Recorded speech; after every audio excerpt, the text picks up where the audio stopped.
Kinalatkad, pinusasan daw ang isang reporter ng radyo. Yan ay matapos siyang sumilip sa blatter ng isang istasyon ng pulis sa Marikina. Git naman po nung nanakituman ng pulis, hindi raw maganda ang naging asta ng reporter. Pinoprotektahan lang din daw niya yung pulis po, yung presinto nila. Dahil hindi naman daw nila kakilala yung reporter. Nakatutok si Steve Dailisan. Kinaladkad habang sakal-sakal sa kapinadapa. Yan ang inabot ng reporter ng DZRH na si Edmar Estabillo sa kamay ni SPO2 Manuel Laison sa Marikina Police Station kaninang umaga. Natawag ang pansin ng ilang pulis at ang isa sa kanila, iniabot ang poses kay Laison para ilagay kay Estabillo.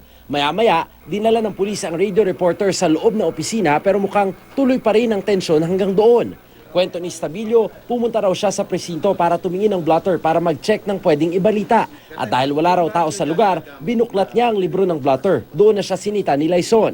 Lalo pang nagkainita ng hanapan ni Laison ng ID si Estabillo pero wala siyang naipakita. Hinila na ako. Tinulak ako doon sa investigation.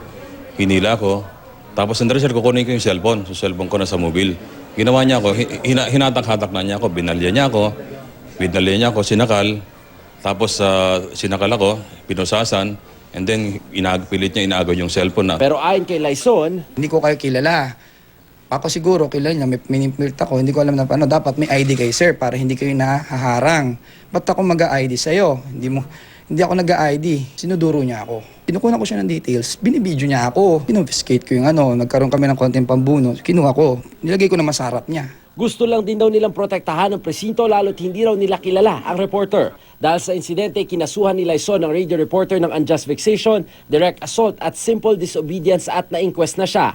Handa ring magkaso si Estabillo ng physical injury lalo't nasaktan daw talaga siya. Suportado siya ng National Press Club of the Philippines. Ito, hindi ho ba overkill yung nangyari at kailangan pusasan? Naging nananakit po ba yung ating media man?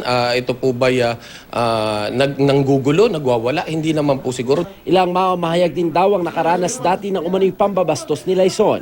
Tumapit yan, galit na galit.